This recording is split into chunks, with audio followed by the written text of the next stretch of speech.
Hey, hello and welcome back everyone. So good morning to all of you guys. और कैसे हो दोस्तों आप लोग यार सब और आज का ये जो लेक्चर है ना बॉस, ये लास्ट लेक्चर होने वाला है हमारा ग्रेविटेशन का, that is the Kepler's law of planetary motion. Okay, so hope so कि सारे लेक्चर आपने एंजॉय किए बेहतरीन तरीके से. कहीं ना कहीं आपके कंसेप्ट क्लियर हुए हैं और उनका यूज आप कर रहे होंगे न्यूमेरिकल प्रॉब्लम्स को सॉल्व करने के लिए. वैसे ये कंसेप्ट वाइज लास्ट लेक्चर है, एक लेक्चर और आएगा भी जिसमें हम सारे पॉसिबल बेहतरीन एनसीईआरटी और पीवाईक्यूज जो इंपॉर्टेंट टाइप है जो मैंने छोड़ दिए हैं भी, वैसे तो मैंने काफी करा दिए हैं आपको इनडायरेक्टली, उनके भी एक लेक्चर में बनाऊंगा लास्ट में. जैसे मैंने आपको बोला है हर चैप्टर के लास्ट में मैंने वो करना ही करना है.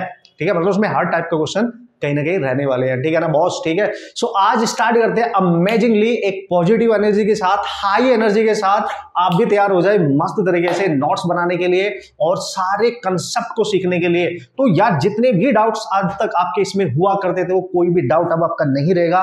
कैप्लर्स लॉ से रिलेटेड जितने भी ऑसम कॉन्सेप्ट है वो सब ऑसम ही तरीके से हम यहाँ पे सीखने वाले हैं. तो ज्यादा बातें ना करते हुए जल्दी से ये मिशन स्टार्ट करते हैं. ये कहानी मेरी जुबानी जल्दी से कर ली जाए start. Okay, so here we go. जैसे कि मैंने यहाँ पे लिख दिया है boss, Kepler's law of P motion means planetary motion के लिए डिफाइन किया गया, जैसे आप सब जानते हो. सो प्लैनेटरी मोशन का कैप्लर्स, जैसे न्यूटन्स लॉ ऑफ मोशन होते थे 3, सिमिलरली कैप्लर्स लॉ ने जो प्लैनेट की जो मोशन होती है उनको भी डिफाइन करने के लिए 3 ही नियम दिए. न्यूटन बाबा ने भी 3 ही नियम दिए, वो है ना, कोइंसिडेंस नहीं है ये. ठीक है, सो मोशंस को डिफाइन करने के लिए. ओके सर, सो ये जो कैप्लर्स लॉ है हम इनकी स्टडी करेंगे.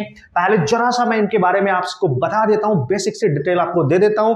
उसके बाद इन लॉज पे डायरेक्ट जाने से पहले मैं आपको एक ऑसम से कांसेप्ट यहां पे सिखाने वाला हूं, that is the mathematical concept. मतलब एक ऑसम सी मैथमेटिकल कॉन्सेप्ट का डिस्कशन मैं करूंगा जिससे ये लॉज आपके दिल और दिमाग में, क्योंकि अभी तक आप इस तरीके से नहीं पढ़ते थे, आप डायरेक्ट कैप्लर्स लॉ को जाके पढ़ते थे, स्टडी करते थे, क्योंकि बुक्स में वगैरह हर जगह ऐसे ही होता था. बट उसके पीछे की जो मेन मैथमेटिक्स होती है उसको कहीं ना कहीं हम भूल जाते हैं, उस पर कभी ध्यान देते ही नहीं. खासकर मेडिकल एस्पिरेंट्स तो कभी नहीं सोचते उसके बारे में. नॉन मेडिकल को कंसेप्ट क्लियर होता है, दैट्स उनको कोई प्रॉब्लम भी नहीं आती है ज्यादातर. ठीक है, तो आज आपका मेडिकल वालों आपका भी डर दूर होने वाला है इससे रिगार्डिंग. ठीक है, और आपके भी हर टाइप के कॉन्सेप्ट क्लियर होने वाले हैं मस्त तरीके से. ठीक है, तो देखो सबसे पहले एक छोटी सी बातें मैं आपको शेयर कर लेता हूं आप लोगों के साथ. कैप्लर्स लॉज की अगर बात करें प्लैनेटरी मोशन के लिए डिफाइन किए गए, तो कैप्लर साहब से पहले ये माना जाता था कि भाई सारे के सारे जो प्लैनेट्स हैं वो हमारी अर्थ के अराउंड चक्कर काट रहे, घूमे जा रहे हैं, मस्त तरीके से मस्ती से घूम रहे हैं. ठीक है, ये माना जाता था. ऑब्वियसली यार हम अर्थ पे रहते हैं तो हम अपने को ही इंपॉर्टेंस देंगे ना. जहां पे हम रह रहे हैं तो हम मानेंगे भाई हमारी अर्थ ही, हमारा एक प्लैनेट ऐसा है जिसके चारों सब चक्कर काट रहे हैं, हम बॉस हैं. ठीक है, हम बॉस है. फिर ऑब्वियसली भाई अब जो बोला है जरूर थोड़े वो सही होगा, तो भाई बहुत सारी रिसर्च हुई, बहुत सारे इसके जो थ्योरीज आई, रिसर्च हुई, प्रैक्टिकली चीजों को देखा गया. ठीक है, तो बाद में ये निष्कर्ष निकाला गया कि नहीं, all the planets in universe they are revolving around the sun. ठीक है, क्योंकि पूरी दुनिया को एनर्जी कौन दे रहा है? सन दे रहा है. तो अभी तक ये है सिलसिला कि सारे प्लैनेट्स वो रिवॉल्व कर रहे हैं अराउंड द सन. ठीक है, सन की किसी न किसी ऑर्बिट में जो प्लैनेट है अपने अकॉर्डिंग वो वहां पे रिवॉल्व कर रहे हैं by the force of attraction, जो ग्रेविटेशनल अट्रैक्शन होता है. ठीक है बॉस, तो ये कैप्लर साहब ने मतलब फिर उन्होंने 3 लॉ को डिफाइन किया, फर्स्ट, सेकंड एंड थर्ड. तो समझ गए ना, पहले क्या माना जाता था? सन के अराउंड सब कुछ हो रहा है, अब अर्थ के अराउंड उनका मोशन हो रहा है प्लैनेट्स का. बट अब क्या माना जा रहा है? अब जो रियलिटी में क्या है कि सन के अराउंड चक्कर काटा जा रहा है, तो उन्हीं को हम यहाँ पे स्टडी करने वाले हैं बस. ठीक है, तो कैप्लर साहब के 3 नियम थे दोस्तों. फर्स्ट लॉ, ठीक है, and second law and third law. ठीक है, ये है हर लॉ का एक नाम होता है. इसको लॉ ऑफ ऑर्बिट कहते हैं, इसको लॉ ऑफ ऑर्बिट कहते हैं, है ना, यही कहना चाहिए. ठीक है, एंड सेकंड जो लॉ है लॉ ऑफ एरियाज कहते हैं, लॉ ऑफ एरियाज कहते हैं इसको. एंड थर्ड लॉ जो होगा, थर्ड लॉ को टाइम पीरियड लॉ कहते हैं. ठीक है, लॉ ऑफ टाइम पीरियड. ठीक है, टाइम पीरियड ऐसे मैं लिख रहा हूं, आप ध्यान से थोड़ा देखेंगे जिससे आपको याद रहे कि किस लॉ में हम क्या पढ़ रहे हैं. ठीक है, ऑब्वियसली किस लॉ में हम क्या पढ़ रहे हैं जिससे आपको याद रहे. चलो ये बात तो हमें क्लियर है. अभी मैं इनको एक्सप्लेन नहीं करूंगा, मैंने फिर बोला पहले मैं मैथ सिखाने वाला हूं, उसके बिहाइंड जो मेन रीजन है पहले उसको देखो. डिफरेंट व्यू क्रिएट करो अपना कि यार वाओ, इस तरीके से अगर पढ़ेंगे तो ये कंसेप्ट और अच्छे से हमें समझ में आएगा। तो हम रट लेते हैं, हम पढ़ लेते हैं, जस्ट जैसा चल रहा है हम वैसे ही फोकस कर लेते हैं, ठीक है। Okay sir, okay, so this is your first and this is your second and this is your third. तो सर इसके बिहाइंड रीजन क्या है? देखो, इन्होंने सबसे पहले लॉ को अगर मैं बताऊं, ठीक है, ये मेरे को बताना पड़ेगा, उसके बाद डिफाइन करेंगे, जस्ट अभी बोल रहा हूं, बाद में एक्सप्लेनेशन करेंगे। यहाँ पे कैपलर साहब ने माना था कि जितने भी प्लैनेट्स हैं, एक्चुअली जो लॉ दिया था इन्होंने, जितने भी प्लैनेट्स हैं, they all are revolving around the sun but not in circular orbit. That is the orbit which is called as elliptical, which is something different from circular. इन्होंने माना था कि जो ऑर्बिट है जिसमें वो रिवॉल्व कर रहे हैं, जो ऑर्बिट है वो इलेप्टिकल है, ठीक है, वो इलेप्टिकल ऑर्बिट है, मतलब नॉट सर्कुलर। बस ये था मेन मुद्दे की बात, और ये मान के सारी कैलकुलेशन की गई। फिर ये सारे लॉज वैलिड हुए, सारे लॉज जो एक्चुअली में जो हो रहा है, एक्चुअली में जो प्लैनेटरी मोशन हो रही है ऑब्वियसली यार, वो इसके रिस्पेक्ट में हो रही है, मतलब इलेप्टिकल पाथ को फॉलो करते हैं, ना कि सर्कुलर पाथ को वो फॉलो करते हैं। सर्कुलर पाथ को मान के तो हम कैलकुलेशन कर रहे होते हैं, ठीक है, एक्चुअली में ये हो रहा है, दिस इज द रियलिटी। ये कैपलर साहब ने बताया और अपने लॉज में इसको पूरा फर्स्ट सेकंड थर्ड के अकॉर्डिंग सारी चीजों को कैलकुलेट करा, ठीक है। सो ये आ गया, मतलब ऑर्बिट के बारे में फर्स्ट लॉ बताता है, इसलिए मैंने बोला लॉ ऑफ ऑर्बिट, कि इसकी जो ऑर्बिट है वो इलेप्टिकल होगी। सर्कुलर की बात करूं तो बिल्कुल ऐसा होगा, गोल मोल, बिल्कुल, मतलब इसके सेंटर से हर पॉइंट के डिस्टेंस सेम होने वाली है, हर पॉइंट की डिस्टेंस सेम होने वाली है। अब ध्यान से देखो, डिफरेंस बता रहा हूं, अभी लॉज को डिफाइन नहीं कर रहा हूं, पहले मैथ्स पे आऊंगा मैं इसके, ठीक है। तो अगर मैं सर्कल की बात करूं, देखो ये पॉइंट ले लो P1, या ये पॉइंट ले लो P2, या ये पॉइंट ले लो P3, कोई भी पॉइंट ले लो यहां पे इसकी सर्कमफेरेंस पे, वो इसके सेंटर से सेम डिस्टेंस पे ही होने वाला है ना। और अगर कोई प्लैनेट, ठीक है, एक सर्कुलर पाथ पे घूम रहा है, तो जो उसकी स्पीड है वो कांस्टेंट होने वाली है। मतलब ऑब्वियसली सर्कुलर पाथ पे जो स्पीड होती है तो कांस्टेंट होती है, थोड़ा ही चेंज होती है, डायरेक्शन जरूर चेंज हो रही है, स्पीड तो कांस्टेंट ही रहती है ना, वेलोसिटी का मैग्नीट्यूड तो कांस्टेंट ही है ना। ये सर्कुलर की प्रॉपर्टी थी, क्लियर है सर? बिल्कुल। अब जो इलेप्टिकल होता है ये समथिंग डिफरेंट होता है, जैसे एक बैंड नहीं होता, जब आप फ्रेंडशिप डे पे एक बैंड देते हैं जो हम हाथ में पहनते हैं, ठीक है, तो बिल्कुल गोल होता है, वो रबर का होता है, तो उसको थोड़ा खींच दो तो खींच जाएगा, ठीक है। तो जब इसको थोड़ा सा खींचोगे तो ये कुछ ऐसे नजर आएगा आपको, ऐसे आप समझ जाएंगे, ठीक है। जब इसको थोड़ा सा ऐसे खींचोगे तो ये जो इसका सेंटर है ये, ठीक है, इसके दो फोकस बन जाते हैं, कहीं यहाँ पे इसको खींचने से, एक यहाँ पे, क्योंकि आपने इसको एज ए खींच दिया है, ठीक है, इसको ऐसे खींच दिया, तो ये जो शेप यहाँ पे बन जाती है, ये वाली जो शेप बन के तैयार हो जाती है, ये वाली, तो इसके दो फोकस बन जाते हैं। लेट्स ये फोकस 1 है और ये फोकस इसका 2 है, ठीक है। फोकस का नाम आप यहाँ पे ध्यान रखेंगे, ये इसका सेंटर है, मान लिया आपने इसको ऐसे खींच दिया, आप करके देख सकते हो, रबर का एक गोल गोल बैंड है ना, उसको खींचना तो थोड़ा अंडे टाइप का बन जाएगा, जस्ट लाइक ओवल टाइप की शेप बन जाएगी उसकी, ठीक है। सो जो सर्कल होता है उसको डिफाइन, ये भी एक प्लेन में होता है, ये भी एक प्लेन में होता है, ठीक है, मतलब इसके पास भी एक्स एक्सिस होती है और वाई एक्सिस भी होती है, इसके पास भी होती है। सर्कल की इक्वेशन होती है X square plus Y square is equal to A square, जहां पे ए इसकी कुछ रेडियस है, जैसे आर माना है तो आर ही मान लो, आपकी मर्जी है, तो R square, R is the radius of the circle, ये इसकी इक्वेशन है, आप याद रख सकते हैं स्टैंडर्ड वे में, ठीक है। और जो एलिप्स होता है, जैसे ये जो शेप बन गई, अगर मैं इसको एलिप्स का नाम दूं, अगर मैं इसको एलिप्स का नाम दूं, ठीक है, एलिप्स अगर मैं बोलूंगा तो उसकी इक्वेशन होती है X square upon A square plus Y square over B square is equal to 1। आप बोलोगे सर ये ए बी क्या है यहाँ पे, हाँ अभी बताऊंगा ना, तभी तो बोल रहा हूँ, थोड़ी सी मैथ सिखाऊंगा पहले, फिर देखता हूँ कैसे फील नहीं आता आपको इस कंसेप्ट को समझने में, और कैसे आप भूल जाओगे उसको। नेवर एवर, आज के बाद आप कभी भूलोगे ही नहीं बॉस, ठीक है, किसी भी टाइप का क्वेश्चन आप इजिली हैंडल कर पाएंगे, ठीक है। तो थोड़ा सा ये और इसमें डिफरेंस नजर आ रहा है, बिल्कुल सर बिल्कुल नजर आ रहा है, क्या बात कर रहे हो आप। इसमें चलो एक्स एक्सिस है, वाई एक्सिस है और रेडियस है, इसमें एक्स भी है वाई भी है, लेकिन ए बी क्या है हमें नहीं पता, और ये पूरी equation equal to, actually this is the equation of ellipse, you can say equation of ellipse की इक्वेशन होते हैं, मतलब एक ऐसा पाथ जिसको हमने इलेप्टिकल माना है, इलिप्स माना है, उसकी इक्वेशन है ये। मतलब अगर आपने देखो यार, वैसे तो बहुत सारे पाथ ऐसे हो सकते हैं, अगर उसकी इक्वेशन ये है तो इलिप्स बोलेंगे, ठीक है, अगर इस कंडीशन को सेटिस्फाई करेगा तब इलिप्स बोलेंगे, समझ गए आप? यस। तो यार सर ये वाला जो पाथ होगा ये इलेप्टिकल होगा, मतलब वो बिल्कुल ऐसे ऐसे नहीं घूम रहा होगा, वो ऐसे कहीं घूम रहा होगा, आपने देखा भी होगा, ठीक है, आपने देखा भी होगा बहुत सारी मूवीज में, जिसमें लाइक इंटरस्टेलर टाइप की मूवीज है, जैसे हमारे यहाँ पे मंगलयान पे मूवी बनी थी, ठीक है, तो उसमें देखा होगा, या फिर आपने बहुत सारी वीडियोज भी देखे होंगे यूट्यूब पे, कि सन के अबाउट जो प्लैनेट होते हैं वो इस तरीके से घूम रहे होते हैं, ना कि ऐसे ऐसे इस तरीके से घूम रहे होते हैं, उनकी अलग अलग ऑर्बिट होती है, ठीक है, वो इलेप्टिकल शेप होती है, उसको हम इलिप्स बोलते हैं, ठीक है। ओके सर, अब आ जाते हैं वापस, अब ये जो एलिप्स है, ये जो पाथ है, इसके बारे में क्या मैथमेटिकल जानकारी हमें याद रखनी चाहिए जिससे सारे कंसेप्ट फर्स्ट लो, सेकंड लो, थर्ड लो हमारे दिल और दिमाग में समा जाए और मस्त तरीके से हमारे कंसेप्ट हमेशा के लिए क्लियर हो जाए और अब आपको कभी भी डाउट नहीं आएगा, आपको रटना नहीं पड़ेगा, आपको बार बार चीजें देखनी नहीं पड़ेंगी। ठीक है, come on guys, come on. यहीं पे बताऊंगा, फर्स्ट वीडियो में यही बताऊंगा, ये तो फटाक से हो जाएगा यार। These are just some statements है ना, मैथमेटिकल उनको लिखेंगे और उनका यूज करेंगे, न्यूमेरिकल हो जाएंगे, बट उनके बिहाइंड जो रीजन है अगर वो आ गया तो कभी कंसेप्ट वीक होगा ही नहीं बॉस। ठीक है, अच्छा सर ऐसी बातें कर रहे हो? यस, ऐसी बातें कर रहा हूं। देखो अब मेरे को पता चल गया कि सर्कल को अगर थोड़ा मैं ऐसे खींच दूं तो वो ऐसे दिखेगा। चलो भाई आजा, जरा थोड़ा बड़ा बनाऊंगा मैं जिससे बहुत सारी चीजें हैं जो मैंने समझानी है। ठीक है, दिख गया? बिल्कुल सही है। ठीक है, अब ये रहा इसका कहीं ना कहीं यहाँ सेंटर। ठीक है सर, तो ये यहां से लेके यहां पर एक्स एक्सिस पे, ठीक है, अगर मैं इसको एक्स एक्सिस मानूं, ठीक है, एक्स एक्सिस पे यहां से लेके यहां तक की जो लेंथ होगी, इस एंड से लेके इस एंड तक, समझ ना, इस एंड से लेके इस एंड तक कुछ मान लो उसको ए बी। ठीक है, ए बी मान लेते हैं। ठीक है, ये जो डिस्टेंस होती है, ठीक है, इसको बोलते हैं, इसकी जो लेंथ होती है उसको बोलते हैं 2a और इसका नाम होता है, इस पूरी लेंथ का नाम होता है मेजर एक्सिस। इसको बोलते हैं मेजर एक्सिस।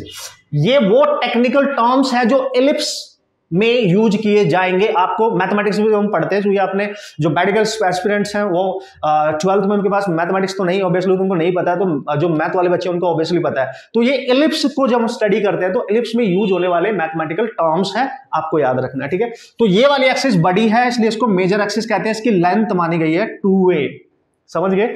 और इसका जो सेंटर है वहां से जो इसके परपेंडिकुलर एक्सिस होगी, ये सेंटर से जस्ट ये जो यहां कट करेगी, देखना यहां पे ये है C और ये है D। इस पूरी एक्सिस का नाम दिया जाता है माइनर एक्सिस। माइनर एक्सिस क्योंकि इसकी कंपैरेटिवली तो छोटी ही है, ऑब्वियसली छोटी है ना।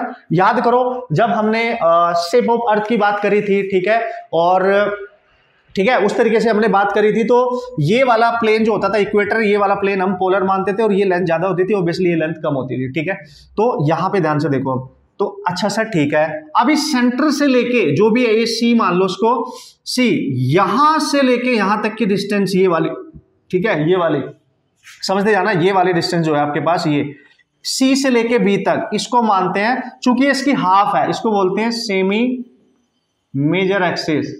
इसका बहुत नाम सुनने को आपको मिल जाएगा। ठीक है, सेमी मेजर एक्सिस, हाफ है ना उसकी।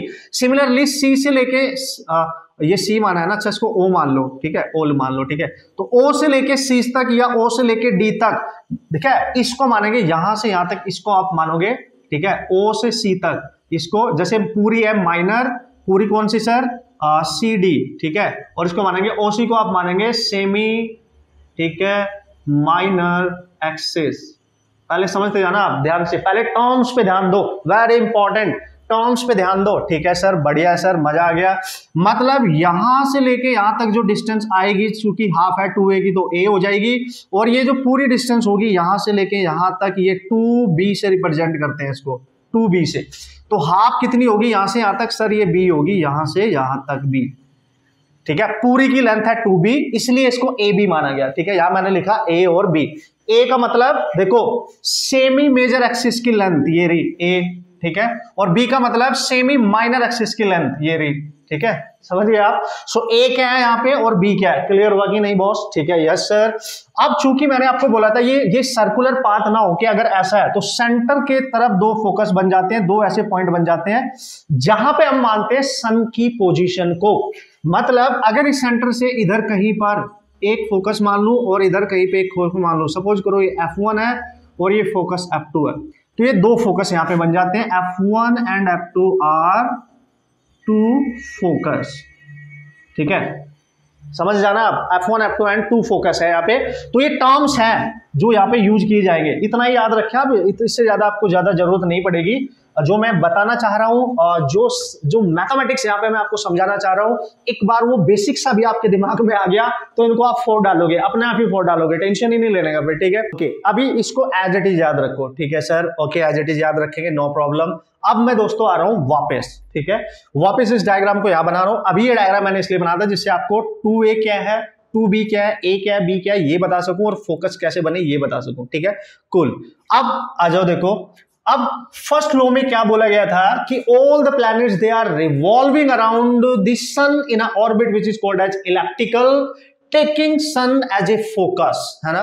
सन को अपना फोकस मान के वो उसके अराउंड क्या कर रहे हैं, रिवॉल्व किए जा रहे हैं। और अगर सन को उन्होंने एज ए फोकाई माना है, एक अपने एक फोकस पे सेट किया है, इस इलिप्टिकल पाथ के एक फोकस पे सेट किया है, या तो सन इस फोकस पे होना चाहिए या फिर इस फोकस पे होना चाहिए, कहीं भी हो, कहीं भी ले सकते हो आप। दो फोकस हैं इलिप्स के पास, या तो इस फोकस पे रख दो या इस फोकस पे, जिस पॉइंट को हमने फोकस बोला है वहीं पे सन होगा, ना कि उसके एक्चुअल सेंटर पे, ठीक है। अदरवाइज वो सर्कुलर पाथ नहीं करने लगेगा, ना कि उसके एक्चुअल सेंटर पे, समझ रहे हो आप, ठीक है। अब देखो मैथमेटिक्स क्या बोलती है, मैथमेटिक्स क्या बोलती है, यहीं पे करूंगा ना, जिससे नेक्स्ट वीडियो, नेक्स्ट उसमें हम ये सारे लॉज को वन बाय वन देख पाए, ठीक है। अब यहां पे करूंगा, देखना भाई। तो अब थोड़ा सा टर्म हमारा क्लियर हो गया, ठीक है। मैं कुछ ज्यादा ही इलिप्टिकल बना दिया, चलो इट्स ओके, कोई बात नहीं। So here we go, this is your centre, जैसे कि मैंने आपको बोला, ठीक है सर। और ये इसका ओरिजिनल सेंटर है, और इधर एक फोकस मिल गया था, मैंने बोला F2, इधर एक फोकस मिल गया, मैंने बोला F1। किसी एक पे सन को मानो, जरूर दोनों पे नहीं, क्योंकि एक ही सन है, दोनों पे नहीं। तो यहां पे मैं मान लेता हूं सन है, this is the position of sun, ये हमारे सन की पोजीशन है।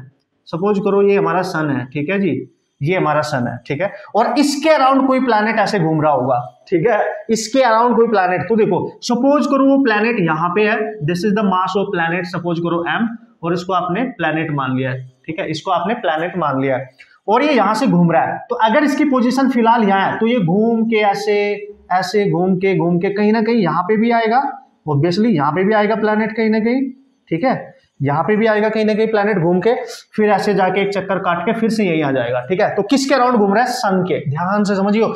तो ये जो एक्चुअल सेंटर है, इस सेंटर से जो फोकस है वो कितनी दूरी पे होते हैं, कितने दूर होते हैं दोस्तों, ये डिस्टेंस होती है यहां से यहां तक A इंटू E, एक नया टर्म आ रहा है ना। वैसे ही ये जो फर्स्ट फोकस है, इसकी डिस्टेंस चूंकि इस साइड में है, जस्ट लेफ्ट साइड में है, आप देख सकते हो ये लेफ्ट साइड में है, तो ये जो डिस्टेंस लेते हैं हम इसको लेते हैं, ये इधर पॉजिटिव साइड है, तो ये हो जाएगी -A इंटू E, ठीक है। अभी ध्यान से देखते रहे ना बस आप, कि सर ये चल क्या रहा है, मैथमेटिक्स कहां से आ गई, रुक जाओ आराम से देखते रहो बस, ठीक है, कूल। अब देखो ध्यान से, अब आपको मजा आएगा, ठीक है, कि सर सन की लोकेशन यहां पे है, प्लैनेट यहां पे है, ठीक है, यस। और देख लो ये डायग्राम अभी भी एज इट इज है, इसके सेंटर से B तक की जो डिस्टेंस थी वो A थी, मतलब यहां से लेके यहां तक की जो डिस्टेंस है ये वाली, ठीक है, ये वाली डिस्टेंस ऑलरेडी कितनी है, A है, ठीक है ना। वैसे ही सिमिलरली यहां से लेके यहां तक की ये डिस्टेंस भी कितनी है, A है, ये दिख रही होगी आपको, ठीक है। तो हम क्या चाहते हैं, we have to find out the distance from the sun, है ना, टू द प्लैनेट। प्लैनेट कहां पर है, सन से उसके डिस्टेंस देखना चाहते हैं, सन ये रहा, और प्लैनेट से यहां तक की ये डिस्टेंस, सपोज करो ये वाली पूरी डिस्टेंस देखना चाहते हैं, और इस पूरी डिस्टेंस को हम नाम दे रहे हैं R1। सन से जब वो इससे दूर वाली पोजीशन पे, देखो सन यहां दूर वाली पोजीशन ये थी, ठीक है। तो R1 को आप निकाल सकते हो, कैसे सर, देखो R1 को यहां से लेके यहां तक, ठीक है, यहां से लेके यहां तक की डिस्टेंस अगर आपने कैलकुलेट करनी है तो आप निकाल सकते हो। आप किस तरीके से निकाल सकते हो वो बिल्कुल क्लियरली आप देख सकते हो। R1 को आपने कैलकुलेट करना है, तो ये डिस्टेंस पूरी की पूरी कितनी है आपके पास, A, और ये कितनी है सर, ये A है, और ये इतनी सी -A, तो इसको लिखोगे आप A प्लस -AE, तो R1 को आप लिखोगे A कॉमन ले लो, 1 - E। This is the distance of planet from sun. This is called as farthest distance. यानी ये planet की farthest distance है, farthest distance है of planet, लिख लेना, of planet from sun, मतलब जो sun है, sun से planet maximum इतनी दूर हो सकता है, जहां पे A मैंने आपको बता दिया था क्या है, E एक नया टर्म है, अभी लिखूंगा क्या है ये, अभी बताऊंगा। लेकिन जब ये प्लैनेट घूम के ऐसी पोजीशन पे आता है कि ये सन के बिल्कुल यहां पे पास में, देखो कितना पास हो गया है, ये जो डिस्टेंस है सन से यहां तक, इसको मानेंगे R2, ठीक है, इसको मानेंगे R2। और ये जो R2 डिस्टेंस होगी इसको हम निकाल सकते हैं, कैसे सर, ये पूरी A है, ठीक है, ये पूरी A, और उसमें से इतना सब्ट्रैक्ट कर दो तो ये बचेगा, तो A माइनस AE सब्ट्रैक्ट करेंगे तो R2 देख लो, ये minus minus plus A common 1 + E, and this is your nearest distance, ये है इसकी नियरेस्ट डिस्टेंस, ठीक है, this is your nearest distance. मतलब जब प्लैनेट सन के बिल्कुल पास आ चुका होगा तो उस समय सन से उसकी जो डिस्टेंस होगी उसको R2 का नाम दिया गया है, और वो यहां से निकाली जा सकती है, जहां पे एक नया टर्म आपको देखने को मिल रहा है, that is E, and E is what, E को मैं यहां पे लिखूंगा दोस्तों, बहुत ध्यान से आप समझना, और बहुत ध्यान से आप देखना, ई जो है इसको बोलते हैं इसेंट्रिसिटी, इसेंट्रिसिटी, ठीक है, इसेंट्रिसिटी। और इसेंट्रिसिटी की जो वैल्यू होती है ये हमेशा 0 और 1 के बीच में होती है इलिप्स के लिए, फॉर इलिप्स, इलिप्स के लिए ये हमेशा 0 और 1 के बीच में होती है, हमेशा हमेशा हमेशा। तो आपने इसका फॉर्मूला कैसे निकालना है, B square equal to A square 1 minus E square, ये इसका रिलेशन है अगर कभी निकालना पड़े, यानी this is the relation between eccentricity A and B, ये जो डिस्टेंसेज मैंने आपको बताई थी A and B and E eccentricity. Eccentricity वो फैक्टर है, वो नंबर है यहाँ पे जो ये बताता है कि जो इलिप्स है वो सर्कल से कैसे डिफरेंट है, कितना एक्सटेंड कर गया, कितने अमाउंट से वो एक्सटेंड कर गया, उसको रिप्रेजेंट करने के लिए इसेंट्रिसिटी नाम की चीज यूज की जाती है, ठीक है। तो याद रखना ये रिलेशन होता है बी में, ए में और ई में, यानी ई यहां से निकाला जा सकता है और उसकी वैल्यू इलिप्स के लिए 0 और 1 के बीच होती है। अगर ई की वैल्यू आपने 0 रख दी, देखो 0, तो बी और ए इक्वल हो जाएंगे, तो ई की वैल्यू 0 है तो ये सर्कल बना देगा, तो इलिप्स वापस फोल्ड होके ये सर्कल बन जाएगा, इलिप्स वापस सर्कल बन जाएगा। तो इलिप्स बना के रखना है तो ई की वैल्यू 0 से ज्यादा होनी चाहिए और 1 से कम होनी चाहिए, ठीक है, 1 से कम होनी चाहिए, समझ गए ना, 1 से कम होनी चाहिए और 1 कभी नहीं होनी चाहिए, 1 कभी नहीं होनी चाहिए। तो ये सारे टर्म्स अभी तक आपने देख लिए हैं, ई क्या है, ए क्या है, बी क्या है, ठीक है। अभी बस इन पे ध्यान देना है आपने, फर्स्ट टाइम अगर जो बच्चा पढ़ रहा है तो ध्यान से बस सीखना है, ध्यान से समझना है कि मैं क्या बकवास कर रहा हूं यहाँ पे फिलहाल, क्योंकि यही आपकी भयंकर तरीके से हेल्प करनी है इन चीजों को समझने के लिए, ठीक है। तो 3-4 इंपॉर्टेंट टर्म्स यहाँ पे समझ में आए कि इलिप्स से रिलेटेड, एक होती है major axis, semi major axis और minor axis, semi minor axis, उनकी लेंथ्स क्या होती है, ई क्या होता है, इसेंट्रिसिटी क्या होती है, आप समझ गए। सन को कहां पे अज्यूम करना है, किसी एक फोकस पे, not at the exact centre, ठीक है। सन से जो दूर वाली डिस्टेंस होगी प्लेनेट की वो कैसे क्या होती है, और जो पास वाली डिस्टेंस होगी वो क्या होगी। अब उस दूर और पास वाली डिस्टेंस को बोलेंगे क्या, वो बाद की बातें हैं, वो मैं बाद में बताऊंगा आपको, ठीक है। बस इतनी सी कहानी पहले आप समझे, ये है आपके सामने सारी चीजें। अब एक लास्ट चीज, जब हम सर्कल के एरिया की बात करते हैं, एरिया ऑफ सर्कल, तो आप डायरेक्ट लिख देते पाई आर स्क्वायर। जब आप इलिप्स के एरिया की बात करेंगे, इलिप्स, ठीक है, इलिप्स का एरिया होता है दोस्तों पाई ए बी, यानी पाई इंटू ए का मतलब समझ गए ना, सेमी मेजर एक्सिस की लेंथ और सेमी माइनर एक्सिस की लेंथ, ए एंड बी, ये इलिप्स का एरिया होता है। जहां यूज होगा न्यूमेरिकल वगैरह में अगर, तो हम यूज कर सकते हैं। इससे ज्यादा मैथ्स इसमें आपको जानने की जरूरत है भी नहीं, इससे ज्यादा डीप आपको इसमें जानने की जरूरत है भी नहीं, इतना ही पता होना चाहिए। जो स्पेसिफिक टर्म्स हैं उन पे फोकस करेंगे, दैट्स इट, उससे ज्यादा कुछ भी करने की जरूरत नहीं है। अब मजा आएगा ना बॉस, अब मचाएंगे ना हम, फर्स्ट लॉ में, सेकंड लॉ में, थर्ड लॉ में। अब देखता हूं कैसे आपको समझ में नहीं आती चीजें, अब देखता हूं कैसे आपको टर्म्स समझ में नहीं आते, उसके बिहाइंड लॉजिक कैसे समझ में नहीं आते और कैसे आप न्यूमेरिकल नहीं सॉल्व कर पाते। 100% करोगे, बस ये टर्म्स आपको पता होने चाहिए कि सर्कल क्या है, इलिप्स क्या है, इलिप्स की प्रॉपर्टीज क्या है, ये सब कुछ आपको पता होना चाहिए। कूल ना बॉस, कूल, मजा आ गया कि नहीं? यस, होप सो क्लियर हुए होंगे आज आपके फंडे basic mathematics regarding to this. अब हम अपने कॉन्सेप्ट पे आ सकते हैं डायरेक्ट, और जल्दी से उड़ा देंगे उसको, तो उसमें कोई टाइम नहीं लगेगा, तो टेंशन मत लो, ठीक है। ओके सो जल्दी से मैं बता देता हूँ, फर्स्ट लो ने क्या बोला, सेकंड ने क्या बोला, थर्ड ने बोला। फर्स्ट लो को तो चलो हमने फिर भी थ्योरेटिकली देख लिया, थ्योरेटिकली लिखना ही है बस, ठीक है। हम सेकंड पे जाएंगे, फिर थर्ड पे जाएंगे, क्योंकि अल्टीमेटली एक तरीके से देखा जाए तो फर्स्ट लो तो हम ऑलरेडी पढ़ चुके हैं मैथ्स में ही। क्या सर? फर्स्ट लॉ में बोला गया है कि according to this law all planets, ठीक है, ऑल प्लैनेट्स, ठीक है, रिवॉल्व, ठीक है, रिवॉल्व अराउंड सन, ठीक है, in an elliptical, okay sir, elliptical orbit. अब आप समझ गए ना, इलेप्टिकल ऑर्बिट ही लेनी है, ठीक है। एंड एज्यूमिंग, ये मानना है sun is at one focus of ellipse. हमने मान लिया कि जो सन है वो इलिप्स के उस इलिप्टिकल पाथ के किसी एक फोकस पे है, ये मान के ही करना है। तो this is your statement of this law, बस हो गया, ठीक है, हो गया बॉस, ये याद रखना है। मतलब वो अराउंड द सन रिवॉल्व कर रहे हैं, चलो वो तो ठीक है, बता दिया था, बट किस ऑर्बिट में? इलिप्टिकल ऑर्बिट होनी चाहिए, ये मेन फोकस वाले पॉइंट है ना। और सन को कहां पे मानना है? अगर इलिप्टिकल है उसके किसी एक फोकस पे। मतलब सर कैसे? सपोज करो ये पाथ है और मैंने आपको बताया था ये वाली लाइन जो मेजर एक्सिस होती है, यहाँ पे अगर सेंटर है तो यहाँ फोकस है, एक फोकस ही है। या तो सन को यहाँ पे मान लो कि सन यहाँ पे है, ठीक है, या तो सन यहाँ पे मान लो और वो प्लेनेट ऐसे ऐसे घूम रहे होंगे, ठीक है, ऐसे घूम रहे होंगे इसकी ऑर्बिट में, ठीक है। सन यहाँ पे है, ना कि यहाँ पे है, समझ गए होंगे आप। ये सन है। या फिर आप ऐसे मान लेंगे कि सर ये है और आपने यहां पे फोकस ना मान के यहां पे मान लिया, तो सन यहां पे मान लो कि ये सन है, ठीक है, दिस इज द सन, और वो प्लैनेट्स ऐसे घूम रहे होंगे इसके ऑर्बिट में, ठीक है, आप देख सकते हो। तो यहाँ पे मोस्ट इंपॉर्टेंट पॉइंट यहाँ पे आपको देखने को मिल रहा है कि जब सन यहाँ होगा तो ये बिल्कुल प्लैनेट इसके पास होगा, ठीक है, और जब ये सन से दूर जाएगा तो यहाँ सबसे दूर होगा। सो this is your farthest distance and this is your nearest distance, ठीक है ना, ठीक है, नियरेस्ट डिस्टेंस। इनके भी कुछ नाम होते हैं, वो नाम मैं यहाँ पे लिखूंगा आपको। जब भी कभी, चाहे यहाँ पे मान लो, यहाँ पे मान लो, जब भी कभी प्लैनेट सन के पास वाले डिस्टेंस पे होता है, सबसे पास वाली ये वाली, इसको बोलते हैं पेरिहीलियन, ठीक है, या पेरिगी भी बोलते हैं इसको, ठीक है, पेरिगी, ठीक है, ऐसे याद रख सकते हो, पेरिगी, पेरिहीलियन। पी से याद रखो, देखो पी मींस पास, P मीन्स पास, ऐसे याद रख लेना अगर कभी भूल गए। पास वाली डिस्टेंस है ना, पास वाली डिस्टेंस, पेरिहीलियन या पेरिगी भी कह देते हैं इसको, ठीक है, पेरिगी, और P से पास, ठीक है। जब वो उससे बहुत दूर वाली डिस्टेंस पे होगा तो इसको बोलते हैं, है ना, एफिहीलियन, ठीक है, इसको बोलते हैं एफिहीलियन या एपीगी भी बोलते हैं इसको, ठीक है, अपोगी, एक्चुअली अपोगी, ठीक है, अपोगी ये भी बोलते हैं इसको। और A मीन्स अवे वाली डिस्टेंस, है ना, ऐसे याद रखने का तरीका बता रहा हूं मैं आपको। ए मींस अवे वाले डिस्टेंस, क्या बात कर रहे हो, आपको कैसे नहीं याद होगा, ऐसे याद होगा मस्त तरीके से।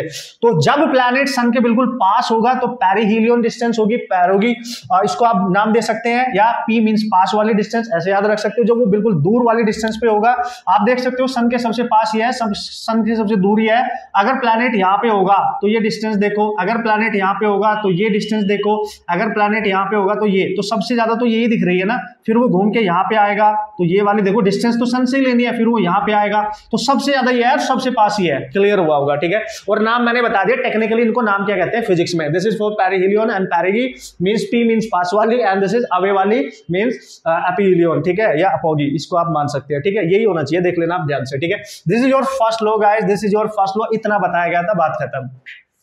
स्टेटमेंट आ गया था थियोरेटिकली कि ये है जी, अब इसको प्रूव करना है सेकंड लॉ के अकॉर्डिंग मैथमेटिकली। सेकंड लॉ में बोला क्या गया था कि जो प्लैनेट्स है अब वो उसके अराउंड चक्कर तो चलो काट रहे हैं, तो वो क्या चल क्या रहा है वहां पे, है ना, क्या क्या चीजें हैं जो मैटर कर रही हैं यहाँ पे, ठीक है जी। तो ये इंपॉर्टेंट केस हो गया दोस्तों आपके। सबसे पहला law you have to remember, techniques मैंने आपको बता दिया है। अगर किसी बच्चे ने सन यहां माना, इस वाले फोकस में माना, मान लिया फोकस 2 था और ये फोकस 1 है, किसी ने अगर यहां माना तो ये वाली पास बन जाएगी, दिस इज पास, ये पास बन जाएगी, ठीक है, यानी ये आपकी पैरेगी ये बन जाएगी और ये वाली दूर बनेगी, जब वो यहां से दूर से आ रहा होगा ये दूर वाली बनेगी, यानी एफिहीलियन ये बन जाएगी, ठीक है, अवे वाली। तो एक ही बात है, क्या फर्क पड़ रहा है, तो ये वाली दूर हो जाएगी, ये वाली पास हो जाएगी। कोई भी सिचुएशन आप मान लो, उसमें कोई फर्क नहीं पड़ता, दो फोकस है, दोनों में से किसी एक पे आप सन को एज्यूम करोगे। This is your first law. आया ना मजा बॉस, आया ना मजा, ठीक है। तो एक्चुअली में सन यहाँ नहीं, उसके किसी एक फोकस पे होगा और उसके अराउंड आपके जो प्लैनेट्स हैं अपनी अपनी ऑर्बिट में वो रिवॉल्व कर रहे हैं, ठीक है। This is your first law. आते हैं सेकंड पे, इतना याद रखना है फर्स्ट लॉ में, that is sufficient knowledge, okay. Second law main है जहां से न्यूमेरिकल आते हैं, थर्ड लॉ मेन है जहां से न्यूमेरिकल आते हैं। This is our statement, okay, first statement, okay okay. So finally इस कॉन्सेप्ट के पास हम आ चुके हैं जिसका हमें इंतजार था, जहां से न्यूमेरिकल प्रॉब्लम पूछे जाते हैं और जो इस पर्टिकुलर टॉपिक में हमें सीखना चाहिए ऑसम तरीके से। तो यार देखो, फर्स्ट लॉ एक स्टेटमेंट है, जैसे कि मैंने आपको बताया था, उसके थ्रू हमने एक बेसिक जानकारी जो हमें होनी चाहिए तो मैथमेटिक्स के साथ वो भी हमने ले ली है। अब हम फंसेंगे ही नहीं, हम फंसाएंगे क्वेश्चन को अपने जाल में, ठीक है। तो second law and third law, जिसपे न्यूमेरिकल प्रॉब्लम, कॉन्सेप्चुअल प्रॉब्लम आने के सबसे ज्यादा चांस होते हैं, इन पे हम फोकस कर रहे हैं। तो टाइम ना गवाते हुए जल्दी से स्टार्ट करते हैं और इसको एक्सप्लेन करते हैं। देखो, सबसे पहले इसका स्टेटमेंट देखते हैं, देन बहुत बढ़िया तरीके से इसको, अब जितने भी टिपिकल टर्म्स थे ना जो उसमें यूज होने थे वो मैंने ऑलरेडी आपको बता दिए, जो बेसिक मैथ आपको इलिप्स की मैंने बताई है वो क्लियर है हमारे दिमाग में, ठीक है। अब हम फंसेंगे ही नहीं बॉस, ठीक है। तो पहले इसका स्टेटमेंट देख लेते हैं, ठीक है। तो स्टेटमेंट क्या बोला गया था, देखो सेकंड लॉ में केपलर साहब ने बोला था, देखो फर्स्ट लॉ में हमें पता चल गया कि सारे planet around the sun revolve कर रहे हैं, इलिप्टिकल ऑर्बिट में कर रहे हैं। तो जब वो रिवॉल्व करेंगे तो कहीं ना कहीं वो कुछ ना कुछ एरिया तो कवर करेंगे ही करेंगे, ठीक है। तो वो बोल रहा है कि एरिया, ध्यान से समझना भाई, स्टेटमेंट है ना, पहले स्टेटमेंट लिख देता हूं, जो है वही लिख रहा हूं, उसके बाद समझना अलग है, लिखना अलग है, समझना अलग है, ठीक है। तो वो बोलता है एरिया कवर्ड, ठीक है, कवर्ड लिख लो या फिर इसको लिख लो आप स्वीप, जो करेगा एरिया, जो स्वीप करेगा वो, ठीक है। एरिया कवर्ड बाय प्लैनेट, ठीक है, जो भी प्लैनेट है अराउंड सन, सन के अराउंड इन इक्वल टाइम, ठीक है जी, इक्वल टाइम इज इक्वल। जो मेन वर्ड्स हैं उन पे ध्यान दे रहा भाई, तभी मजा आने वाला है। ये छोटी सी लाइन है पर बहुत छोटी सी लाइन है, तहलका मचा देगी क्वेश्चंस करने के लिए, ठीक है। इसको समझना बहुत जरूरी है, ठीक है। उसने बोला जो एरिया कवर होगा ना भाई, ये एरिया जो कवर्ड होगा ना, यानी ये जो स्विप करेगा, जो एरिया स्विप करेगा ना प्लैनेट, जब वो रिवॉल्व कर रहा होगा उस समय सन के अराउंड, ठीक है, इज इक्वल, ठीक है, इन इक्वल टाइम में, ठीक है, इन इक्वल टाइम में इज इक्वल। ये वर्ड्स पे ध्यान दो, ठीक है, जो मैं यहाँ पे राउंड एंड राउंड कर रहा हूं, इन्हीं की औकात है, ठीक है, इन्हीं की औकात है, मतलब सेम टाइम में सेम एरिया कवर करेगा, ये इसकी नेसेसरी कंडीशन है, ठीक है, ये नेसेसरी कंडीशन है। या और अगर मैं इसको ऐसे समझूं कि वो जो एरिया कवर कर रहा है किसी टाइम में, उनका जो रेशियो होगा वो कांस्टेंट होगा। वो जो रेशियो होगा, एरिया कवर किया और उस एरिया को कवर करने के लिए जो भी टाइम लिया, उनका जो रेशियो होगा कांस्टेंट होगा। इस रेशियो को अगर मैं स्मॉल फॉर्म में लिखूं, DA over DT, it must be constant, small area covered in small time. इस रेशियो को कहा जाता है एरियल वेलोसिटी, इसको कहते हैं एरियल वेलोसिटी। ध्यान से समझना, इसका नाम क्या है सर?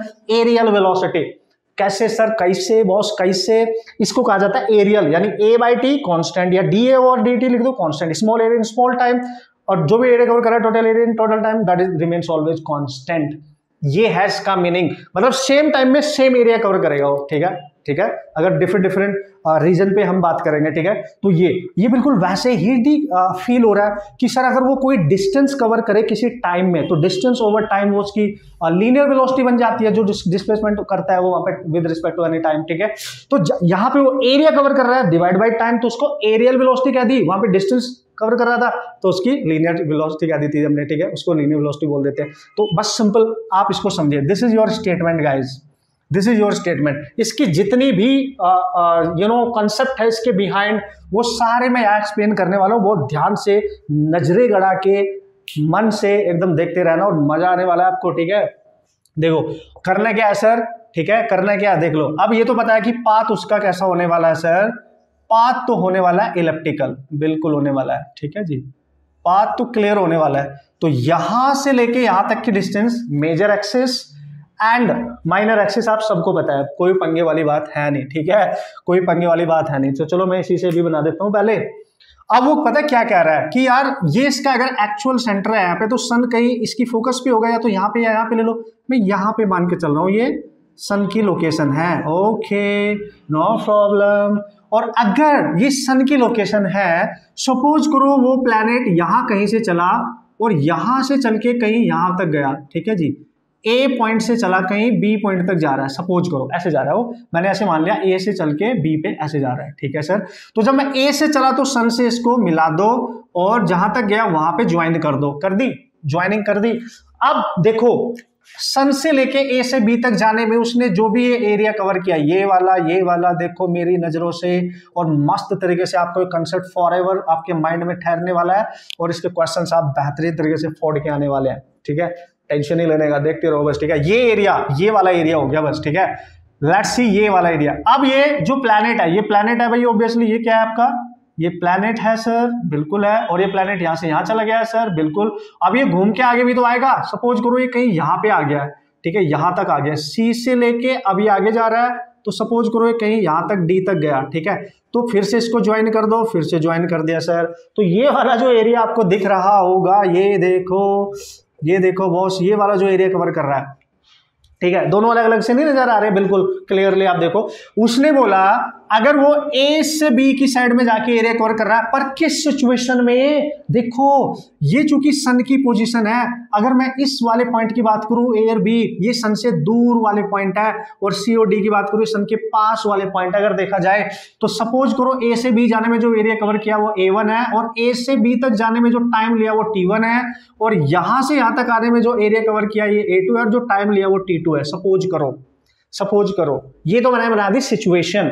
अब स्टेटमेंट पे ध्यान देते हैं, ठीक है। उसने बोला एरिया कवर्ड या area swept by the planet around the sun is equal in equal time, is equal या is equal in equal time, आपकी मर्जी कैसे बोलो, ठीक है। मतलब वो कह रहा है यहां पे जो एरिया कवर किया A1 और उसके लिए जो टाइम लिया T1, इन दोनों का रेशियो मस्ट बी इक्वल, ठीक है, मस्ट बी इक्वल क्या, यहां पे जो एरिया कवर किया A2 n divide by T2, ये रेशियो हमेशा इक्वल होना चाहिए, मतलब कांस्टेंट होना चाहिए, तभी तो A बाई T कांस्टेंट लिखा है मैंने। मतलब आप ऐसे समझो स्टेटमेंट को कि if T1 is equal to T2, यहां पे जो एरिया कवर किया उसका जो टाइम है T1, A से B जाने में जो उसने टाइम लिया होगा T1, अगर वो टाइम C से D आने पे सेम रहे, अगर मैंने यहां ली थी कंडीशनल, अगर T1 T2 सेम है तो इनका एरिया भी सेम होगा। मेरा कहने का मतलब ये है, अगर वो किसी अलग अलग दिखने वाले एरिया को, मतलब किसी यहाँ पे जो एरिया है उसको कवर करने में जो टाइम ले रहे हैं और यहाँ पे जो एरिया उसको कवर करने में जो टाइम ले रहे हैं, अगर टाइम सेम है तो एरिया कवर्ड भी सेम होगा। इसका मतलब इस टाइम में ये एरिया, इस टाइम में ये एरिया, इनका जो रेशियो है दैट मस्ट बी कांस्टेंट, है ना। और भी आगे होंगे ना, लिख सकते हो आप इनका रेशियो। अगर वो A3 कवर कर रहा है तो T3 लिख देंगे, A4 कवर कर रहा है उसके लिए टाइम T4, और ये चलता ही रहेगा और ये कांस्टेंट रहेगा। तभी तो एरियल वेलोसिटी कांस्टेंट है, तभी तो एरियल वेलोसिटी कांस्टेंट है, ठीक है। सो this is your statement and by using this statement you can solve the problem based on this particular law.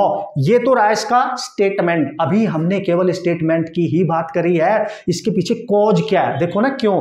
क्योंकि आपको दिख रहा होगा सर ये कुछ ज्यादा सा नहीं है, ये कुछ कम सा नहीं है, फिर आपने इक्वल कैसे कर दिया। तो इसके बिहाइंड जो कॉज है, जो इसका रीजन है, वो क्या है, कैसे हुआ, क्या कारण क्या है, साइंटिफिक लॉजिक क्या है, फिजिक्स क्या बोलती है ना, ये भी तो समझना पड़ेगा, तभी तो फंडे सारे क्लियर होंगे। अब देखो ध्यान से, कॉज पे जाते हैं। अब ये स्टेटमेंट क्लियर हो गया, ये कैसे कैसे कर रहा हूं सब क्लियर हो गया। स्टेटमेंट को मैंने यहां रिप्रेजेंट कर दिया, यस सर। अब आ जाओ दुनिया में वापस दोस्तों। चूंकि ये एक प्लैनेटरी मोशन है और इसमें प्लैनेट, कोई भी प्लैनेट, अर्थ ले लो, सन ले लो, अर्थ ले लो, मून ले लो, या कोई भी अदर प्लैनेट जो सन के अराउंड रिवॉल्व कर रहा है, ठीक है, वो अपने आप कर रहा है बाय नेचुरल फिनोमिना। वहां पे internal mutual attraction force act कर रहा है ग्रेविटी का। हम नहीं जा रहे वहां पे कि चलो जी अर्थ घूमना रुक गई सन के अबाउट, तो चलो चलते हैं मिशन पे और मतलब फ्यूल व्यूल डालते हैं, उसको धक्का देते हैं और उसको घुमाते हैं। ऐसा नहीं है, एक्सटर्नल टॉर्क नहीं है वहां पे। प्लैनेटरी में एक्सटर्नल टॉर्क हमेशा रहेगा जीरो। ऐसा थोड़ा ही होता है कि भाई चलो हम जा रहे हैं और उसको थोड़ा रोटेट करा के उसने रोटेशन कम कर लिया, ठीक है। नेचुरल ग्रेविटेशनल अट्रैक्शन, नेचुरल है ना, इंटरनल फोर्सेस है, नॉट एक्सटर्नल। तो उनका जो टॉर्क है वो हमेशा जीरो है, मतलब उनको रोटेट कराने के लिए external torque is not there. That's why आपने बचपन में पढ़ा था, टॉर्क जो होता है दोस्तों वो होता है एंगुलर मोमेंटम अपॉन टाइम, यानी dl/dt। पढ़ा था ना रोटेशन में, ये जीरो तो ये भी जीरो, dl जीरो आ जाएगा, चूंकि ये जीरो है ना, तो dl जीरो, और इंटीग्रेट करोगे तो l आ गया आपका कांस्टेंट, मतलब एंगुलर मोमेंटम। हमेशा याद रखना प्लैनेटरी मोशन में angular momentum always remains constant. और अगर दोस्तों एंगुलर मोमेंटम कांस्टेंट है तो उसको आप लिख सकते हो mvr इक्वल टू कांस्टेंट, यानी मास प्लैनेट का कांस्टेंट है, ये उसकी वेलोसिटी है, ये उसकी रेडियस है। और चूंकि ये एक इलेप्टिकल पाथ है, चूंकि एक इलेप्टिकल पाथ है, ये भी आपको याद रखना है, मोस्ट इंपॉर्टेंट बात बता रहा हूं। चूंकि ये इलेप्टिकल पाथ है और सेकंड लॉ की आप बात कर रहे हो, तो velocity will never be constant. इसके हर, देखो प्लैनेट यहाँ पे है, यहाँ पे है, यहाँ पे है, हर पॉइंट की वेलोसिटी अलग अलग होगी क्योंकि इलेप्टिकल है, सर्कुलर नहीं है। अगर सर्कुलर होता तो स्पीड हर जगह सेम होती, है ना, सर्कुलर होता। इलेप्टिकल है तो इसकी वेलोसिटी यहाँ कांस्टेंट नहीं होने वाली, दैट्स व्हाई लीनियर मोमेंटम भी कांस्टेंट नहीं होने वाला। मतलब हर पॉइंट की वेलोसिटी अलग अलग होने वाली है, हर पॉइंट की इलेप्टिकल पाथ में, समझ गए। अर्थ, ठीक है, या कोई अदर प्लैनेट सन के अराउंड मूव कर रहा है तो अलग अलग पॉइंट पे उनकी वेलोसिटी अलग अलग, कहीं पे ज्यादा हम तेज भाग रहे हो, कहीं पे स्लो चल रहे होंगे, ठीक है, ऐसे हो रहा होगा। तो ध्यान रखना, मोस्ट इंपॉर्टेंट पॉइंट है। बट जो एंगुलर मोमेंटम है वो हमेशा कांस्टेंट रहेगा क्योंकि टॉर्क नहीं लग रहा है, तो मास कांस्टेंट, वेलोसिटी कांस्टेंट है नहीं, और r is the distance of that planet from the sun, और ये पूरा प्रोडक्ट जीरो है, सॉरी कांस्टेंट है, तो मास भी कांस्टेंट में जाएगा, तो Vr इक्वल टू कांस्टेंट बचा। आप ध्यान से देखें, और आप इससे बता सकते हैं कि velocity is inversely proportional to the distance of the planet from the sun. And the most important logical formula आपने निकाल लिया यहां से। कैसे सर?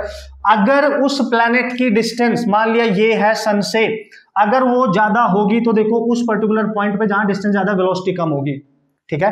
अगर उस प्लैनेट की डिस्टेंस देखो, ये देखो यहाँ पे ये वाली डिस्टेंस देख लो, सपोज करो ये वाली, ठीक है, ये वाली डिस्टेंस कम है और ये ज्यादा, तो ये कम डिस्टेंस है, अगर डिस्टेंस कम होगी तो देखो वेलोसिटी बढ़ेगी। यानी सर जब सन से प्लैनेट दूर होगा तो वो स्लो मोशन करेगा, मतलब उसकी स्पीड कम होगी। जब वो जो प्लैनेट है वो घूम के सन के पास आएगा तो उसकी स्पीड बढ़ जाएगी, और जब बिल्कुल पास आ जाएगा तो सबसे ज्यादा हो जाएगी। यस, यस, यानी समझ रहे हो आप, डिस्टेंस ज्यादा वेलोसिटी कम, डिस्टेंस कम वेलोसिटी ज्यादा, मतलब ये सन है और ये कोई प्लैनेट है, ये इसके अराउंड ऐसे घूम रहा है। तो जब ये इसके अराउंड घूम रहा होगा तो यहाँ ये स्लो चल रहा होगा, लेकिन जैसे घूमते घूमते सन के पास आएगा तेज घूमेगा, ठीक है, ये तेज घूमेगा, फिर से स्लो हो जाएगा, फिर सन के पास आएगा, फिर से तेज घूमेगा। मतलब दूर रहने पे स्लो चलेगा और पास आने पे फास्ट चलेगा। किससे क्या पता चला? देखो ये क्यों हो रहा है ऐसे, ये एंगुलर मोमेंटम कांस्टेंट है। ये क्यों हो रहा है? क्योंकि ये इस लॉ को सेटिस्फाई करना चाहता है। क्योंकि जब वो ए से बी तक जाएगा, मान लिया उसने कुछ डिस्टेंस कवर करी x1, ठीक है, और टाइम लिया t1, फिर वो c से d तक आएगा तो डिस्टेंस कवर करी x2।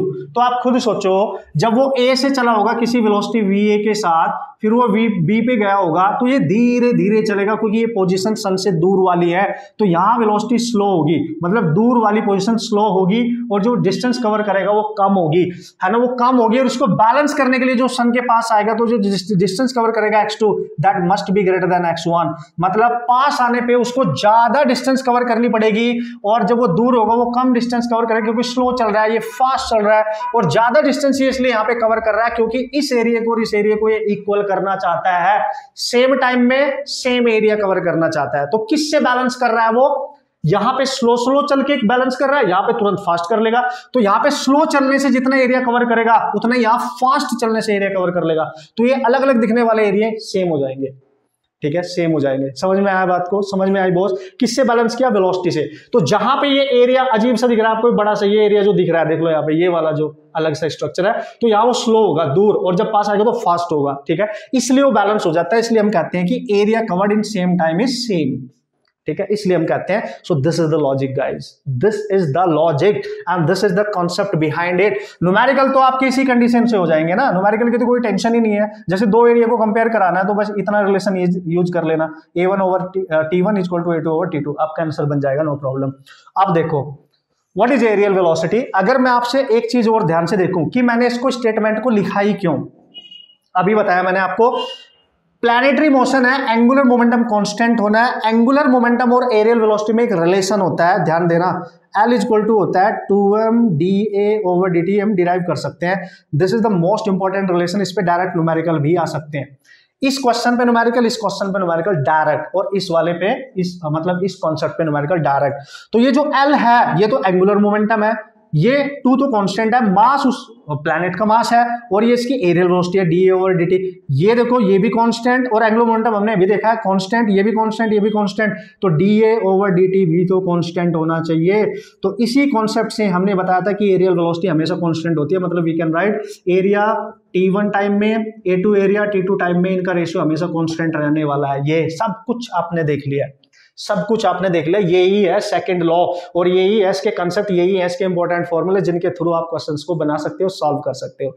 क्लियर हुआ बॉस? ठीक है, तो सारा कंसेप्ट इसी में समा गया है, ठीक है, सारा कंसेप्ट। मतलब most important point is that कि जब भी हम प्लैनेटरी सेकंड लॉ यहाँ पे मोशन की बात कर रहे हैं, तो जब वो इलेप्टिकल पाथ पे होता है तो लीनियर वेलोसिटी हर पॉइंट पे अलग अलग होती है।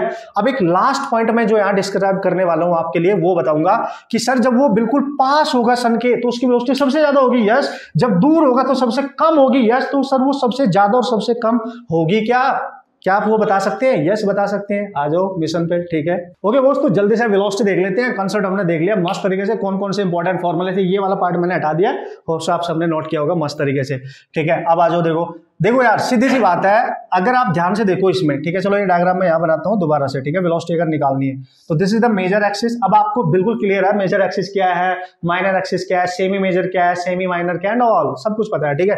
तो ये इसका एक्चुअल अगर सेंटर है, यहाँ सन की पोजीशन है, एक फोकस ये रहा इसका, एक फोकस ये रहा, तो ये वाली सेमी माइनर एक्सिस होती थी, और यहाँ से यहाँ तक सेमी माइनर होती थी, और यहाँ से यहाँ तक की सेमी मेजर होती थी, ठीक है। ये सन की पोजीशन है। तो जब वो प्लैनेट इससे डायरेक्ट इसके अपोजिट यहाँ होगा, ये प्लैनेट है कोई भी, तो इसकी जो वेलोसिटी, सपोज को ऐसे घूम रहा है, वो ऐसे भी घूम सकता है, तो यहाँ पे जो वेलोसिटी होगी, ठीक है, मैंने इसके टर्म्स भी आपको बता देते हैं ना, इसको क्या कहते हैं, इसको बोलते हैं, जब ये दूर है, फार है, तो इसको बोलते हैं एफिलियन, ठीक है, एफिलियन या अपोगी, ठीक है जी, अपोगी मैंने बोला था ना, तो दूर है ये, अवे, ए मींस अवे है, दूर, तो यहां वेलोसिटी मिनिमम होगी, ठीक है।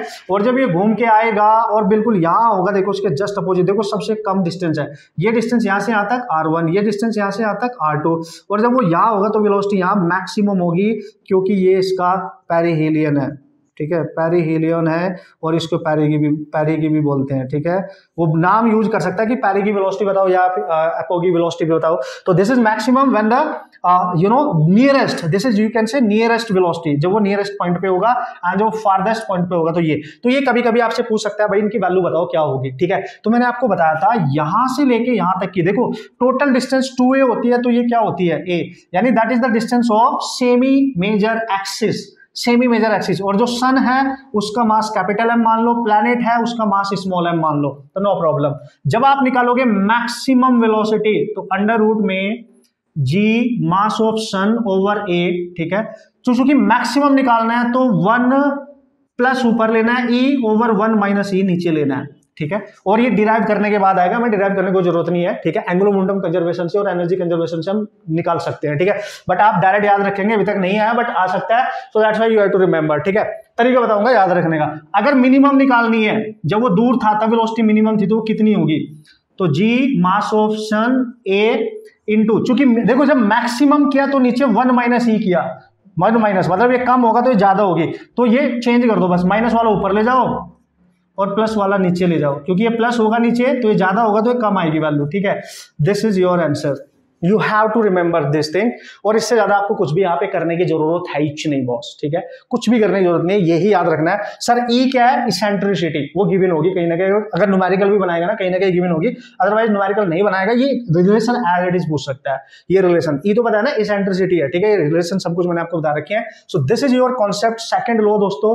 न्यूमेरिकल जब हम करेंगे तो आपको ऑसम तरीके से एप्लीकेशन करना मैं बताऊंगा कि किस तरीके से एप्लीकेशन करने हैं, किस तरीके से इसका यूज करके क्वेश्चन आप सॉल्व कर सकते हो।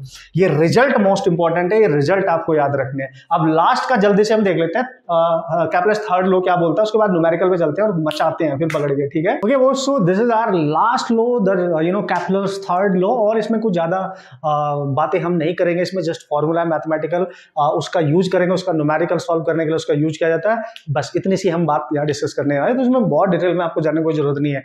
तो देखो यार, ऑब्वियसली हमने फर्स्ट लॉ पढ़ा, सेकंड लॉ पढ़ा, हमने सब में क्या देखा कि भाई एक इलेप्टिकल पाथ पे जो सन के अराउंड सारे जो प्लैनेट्स हैं वो रिवॉल्व कर रहे हैं, और अगर वो रिवॉल्व कर रहे हैं तो उनको रिवॉल्व करने के लिए, कंप्लीट रेवोल्यूशन करने के लिए कुछ ना कुछ टाइम तो वो लेंगे ही लेंगे, तो that time is called as time of revolution उनका, ठीक है। तो उसको कैलकुलेट कैसे करते हैं वो थर्ड लॉ बताता है, लॉ ऑफ टाइम पीरियड्स भी इसको बोला गया है, ठीक है। सो अगर देखो यहाँ पे मैं सर्कुलर पाथ मान लूं और हमारा सन इस बिल्कुल सेंटर पे हो, और कोई प्लैनेट यहाँ पे रिवॉल्व कर रहा है, ये कोई प्लैनेट है और यहाँ से डिस्टेंस है r, और अब ये इसके किसी वेलोसिटी के साथ इसके साथ रिवॉल्व करता है, तो जब चक्कर काट के आएगा और कंप्लीट रेवोल्यूशन एक कर लेगा, तो वो बोलता है कि इसका जो टाइम पीरियड होगा ये है ना, ये डायरेक्टली प्रोपोर्शनल होगा सन से प्लैनेट तक की डिस्टेंस के 3/2 पावर के, ठीक है। या ऐसे भी कह सकते हो आप इसको, t square directly proportional to r की पावर 3, यही होता था एक्चुअली, इससे मैंने ये बना दिया, ठीक है।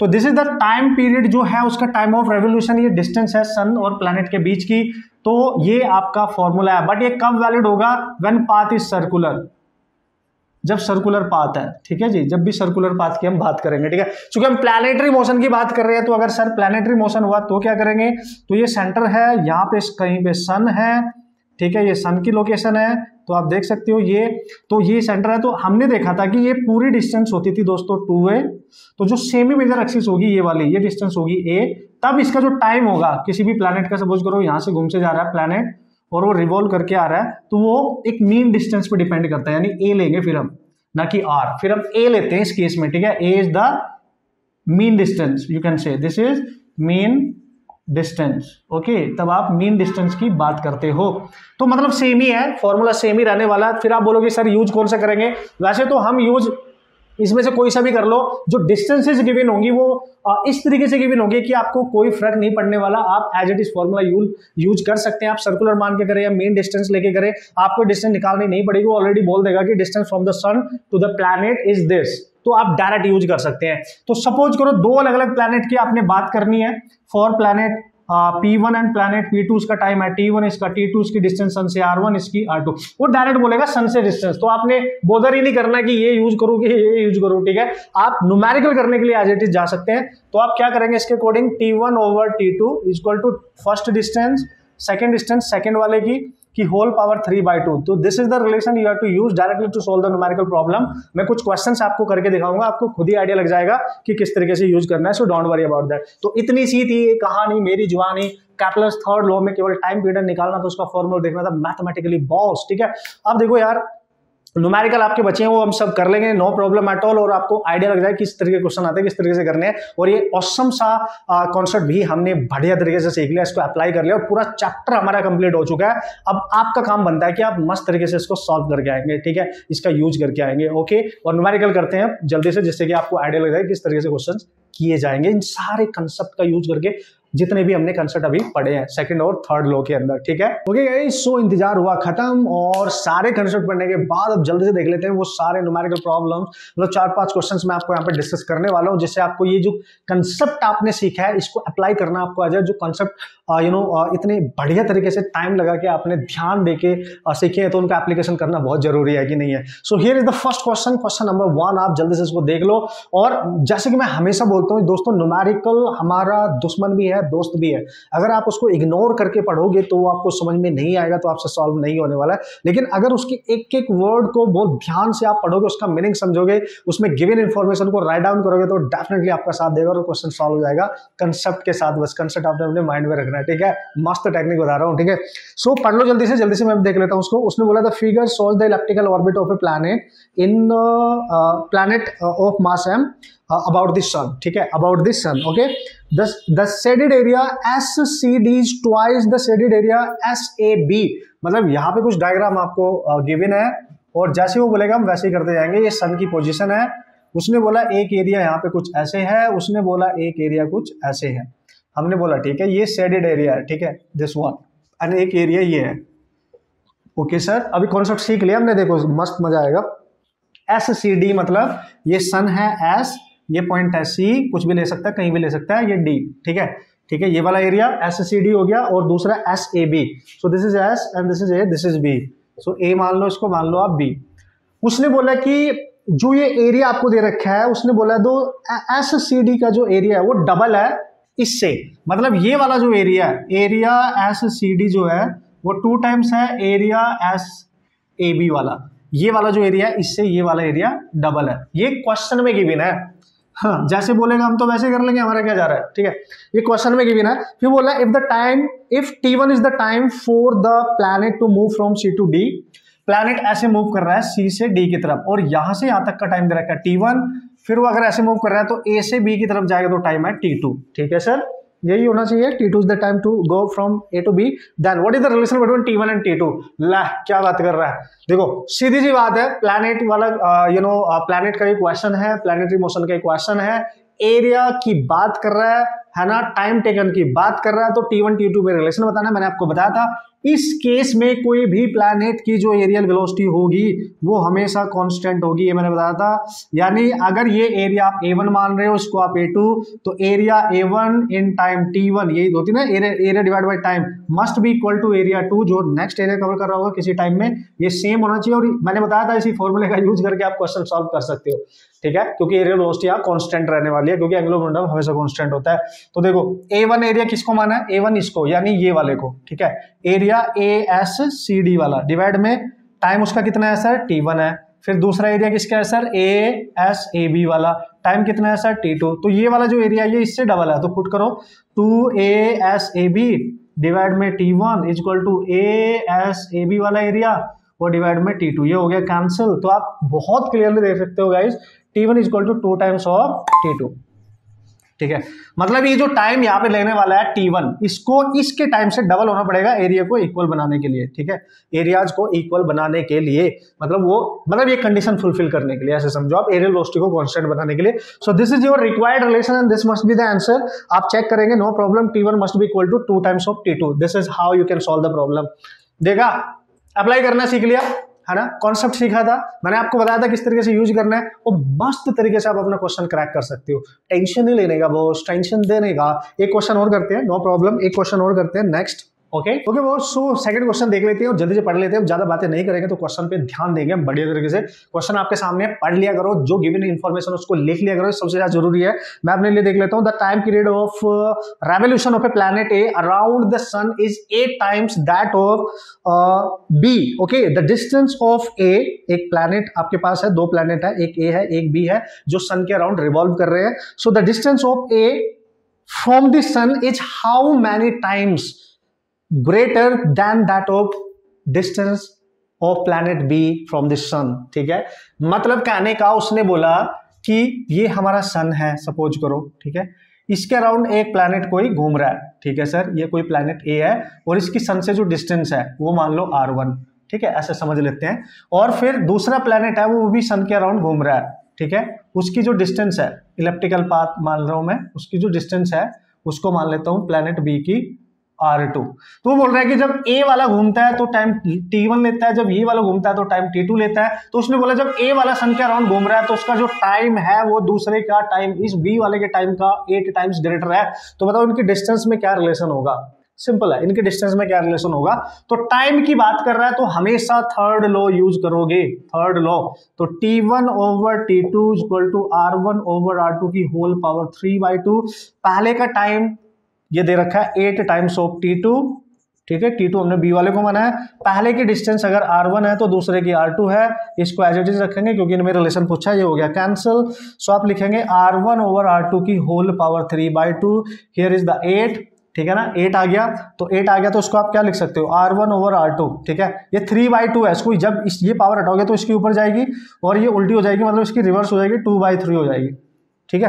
तो आप लिख सकते हो उसको R1 over R2 equal to 2 को लिख सकते हो 3, और ये है 2/3 मल्टीप्लाई होते 3 cancel. So R1 by R2 दोस्तों आप देख सकते हो 4 आ गया, क्योंकि 2 की पावर 2 तो बचेगी ना, तो R2 आ गया यहाँ पे 4 टाइम्स ऑफ R1। यानी जो सेकंड प्लैनेट है, प्लैनेट बी जो है, ठीक है, उसने बोला the distance of A from the sun is how many times greater than that of the B from the sun, ठीक है। तो यार ये तो R2 ग्रेटर आ रही है, तो this is what R1 by R2, तो 2 to 4, और ये नीचे आना चाहिए, ठीक है, ये इसकी okay my mistake, this is R1, this is R1 and this is R2। तो ये जो डिस्टेंस है पहले प्लैनेट ए की, वो डिस्टेंस प्लैनेट बी की डिस्टेंस से सन से 4 टाइम्स ज्यादा होगी, आप देख सकते हो। तो आंसर इज 4 टाइम्स ग्रेटर होगी। तो you just check out the options and you can solve the type of problem easily. तो ये क्वेश्चन मैंने इसलिए कराया कि जब वो टाइम पीरियड की बात करता है, टाइम ऑफ रेवोल्यूशन की बात करता है किसी प्लैनेट की, तो थर्ड लॉ का ही यूज करोगे, सन के अबाउट थर्ड लॉ का ही यूज करोगे, तो आराम से आप क्वेश्चन हैंडल कर सकते हो। अब चलते हैं नेक्स्ट क्वेश्चन पे। नेक्स्ट क्वेश्चन क्या है, उसमें क्या कंसेप्ट छिपा और उसको कैसे सॉल्व करना है, देखते हैं ना boss. Okay, so this is the next question, और इस क्वेश्चन में एक खास बात है, दैट्स व्हाई मैंने क्वेश्चन चूज किया है यहाँ पे, क्योंकि ये कंसेप्ट में मैंने आपको डिस्कस नहीं करा था। तो उस क्वेश्चन के थ्रू आपको मैं इस कॉन्सेप्ट को भी समझा दूंगा, न्यूमेरिकल भी हम सॉल्व कर लेंगे, मस्त तरीके से एंजॉय करेंगे, ठीक है। उसने बोला the largest and the closest या shortest distance of the earth from the sun are R1 and R2। मतलब जो लार्जेस्ट है वो R1 है, सपोज करो ये अर्थ है, ठीक है, ये अर्थ है जो सन के अराउंड यहाँ घूम रही होगी, तो इस सबसे दूर वाली पोजीशन को बोला है R1। और जब ये अर्थ यहाँ से घूम के यहाँ पे पहुंचेगी, अर्थ की ये वाली जो पोजीशन होगी, तो यहाँ पे जो डिस्टेंस है वो पास वाली है, that is R2। This is the largest, this is the shortest, है ना, R1 R2 माना है ना उसको। If the distance from the sun when it is at perpendicular to the major axis of the orbit drawn from the sun is, है ना।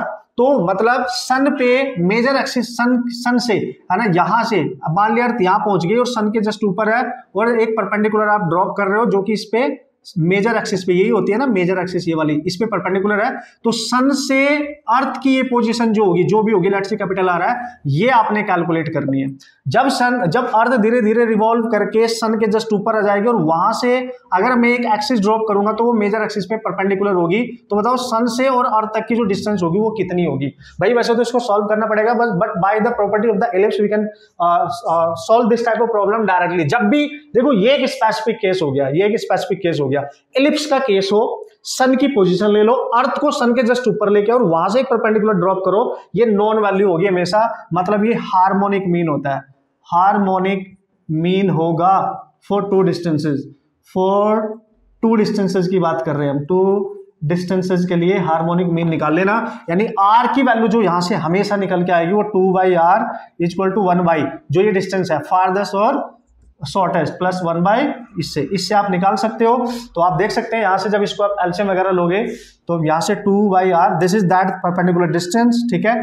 तो ये आ जाएगा 1r1 plus r2 over r1 r2, उल्टा कर दो r/2 हो जाएगा, तो r1 r2 over r1 plus r2, r निकालना है अपने, तो r आ जाएगा 2r1 r2 over r1 plus r2. This is the required relation and you have to remember this directly. आप इस रिलेशन को डायरेक्ट याद रखेंगे जब भी ये कंडीशन आएगी। इसको सॉल्व करने के चक्कर में मत पड़ना, ठीक है ना। इसको डायरेक्ट याद रखना, इसलिए मैंने डायरेक्ट बता दिया। This is called as harmonic mean, ठीक है। इसको हम कहते हैं उन दो डिस्टेंस के लिए हार्मोनिक मीन। जब अर्थ उसकी फारदेस्ट डिस्टेंस पे थी और जब शॉर्टेस्ट डिस्टेंस पे थी, उनके टर्म्स में जब अर्थ ऐसी पोजीशन पे पहुंच गई जो सन के जस्ट ओवरहेड है और 90 डिग्री पे डिस्टेंस वहां पे जो होगी वो हम निकाल सकते हैं। इस टाइप से क्वेश्चन आपसे पूछा गया था, कर लेंगे ना बॉस। इसको याद रखना है, ये रिजल्ट इंपॉर्टेंट माना जाता है, that's why you have to remember this. Repeat हो सकता है एग्जाम के अंदर, ओके। अब एक लास्ट क्वेश्चन और मैं यहाँ पे कर लेता हूँ, उसके बाद हम आगे बढ़ेंगे, ठीक है। Okay, so here is the question. Question में डायरेक्ट बोला गया, आप जल्दी से उसको पढ़ लेंगे। उसने बोला है if the distance between the earth and the sun were half its present value and the number of days in year would have been. मतलब अगर अर्थ के और सन के बीच में जो उसकी इनिशियल जो डिस्टेंस है, अभी जो भी प्रेजेंट में उसकी जो डिस्टेंस है, अगर वो हाफ हो जाए किसी वजह से, तो इनिशियल डिस्टेंस क्या है सन और अर्थ के बीच में, r मान लो। और वो बोल रहा है कि अगर ये डिस्टेंस इनिशियल डिस्टेंस की जो प्रेजेंट डिस्टेंस है उसकी हाफ हो जाए तो बताओ टाइम कितना होगा। जब डिस्टेंस ऑलरेडी अभी अर्थ सन के अराउंड घूम रही है तो उसका जो भी टाइम ऑफ रेवोल्यूशन होगा ऑब्वियसली हमें पता है कितना होगा, 365 डेज उसको लगते हैं एक चक्कर कंप्लीट करने के लिए। तो वो बोल रहा है कि अर्थ और सन के बीच की डिस्टेंस अगर हाफ हो जाए तो बताओ टाइम ऑफ रेवोल्यूशन कितना होगा। तो यार सीधी सी बात है, सन के अबाउट अर्थ रिवॉल्व कर रही है, टाइम की बात कर रहा है, थर्ड लॉ आप यूज कर सकते हो। और ये जो डिस्टेंस मैं मान रहा हूँ ये मीन डिस्टेंस ही मान रहा हूँ, अगर इलेप्टिकल पाथ है तो मीन डिस्टेंस मान के चल रहा हूँ, क्योंकि उसने कुछ बोला तो है नहीं, ठीक है। तो हम मीन लेके चलेंगे जैसे कि मैंने आपको बताया था।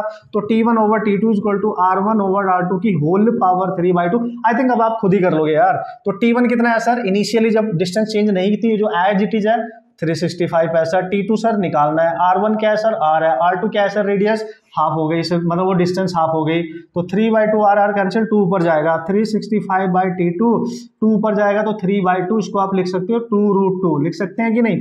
यहां से t2 निकालना है, इसको नीचे लेके आओ, तो t2 आएगा 365/2√2। इसको सॉल्व करो जरा, तो आएगा 21825, ये आएगा डिवाइड बाई √2। इसको सॉल्व करना लगभग 129 डेज आएंगे। आप सॉल्व करके जब इसको सॉल्व करेंगे तो इतना ही आना चाहिए लगभग, एक बार इसको डिवाइड करके देख लेना यार, ठीक है। सो इतने दिन में वो एक चक्कर कंप्लीट कर सकते हैं। मतलब अगर सन और अर्थ के बीच की डिस्टेंस कम हम कर रहे हैं तो जो टाइम है, देखो आप ध्यान से देख सकते हो, जो टाइम है उसका रिवॉल्व करने का, यानी एक चक्कर कंप्लीट करने का वो कम हो रहा है। पहले 365 डेज था, अब वो कम हो गया, 129 डेज में वो अपना एक चक्कर कंप्लीट कर लेगी, ठीक है। सो इस टाइप के क्वेश्चन आ सकते हैं और इजीली आप क्वेश्चंस को ब्रेक कर सकते हैं, तोड़ सकते हैं, फोड़ सकते हैं, सॉल्व कर सकते हैं और एंजॉय कर सकते हैं, ठीक है। तो क्या बात कर रहे हो यार, कौन बोलता है कि आपसे क्वेश्चन नहीं होंगे और ये चैप्टर आपको समझ में नहीं आएगा। ऑसम तरीके से आपको सारे कॉन्सेप्ट बता दिए गए हैं और ऑसम तरीके से आप उनका यूज करेंगे, मस्त तरीके से अपना कॉन्फिडेंस बिल्ड करेंगे दोस्तों, ठीक है। तो मिलेंगे नेक्स्ट कॉन्सेप्ट के साथ, नेक्स्ट ऑसम वीडियो के साथ, नेक्स्ट लेक्चर के साथ, नेक्स्ट वीडियो में, okay, and all the best.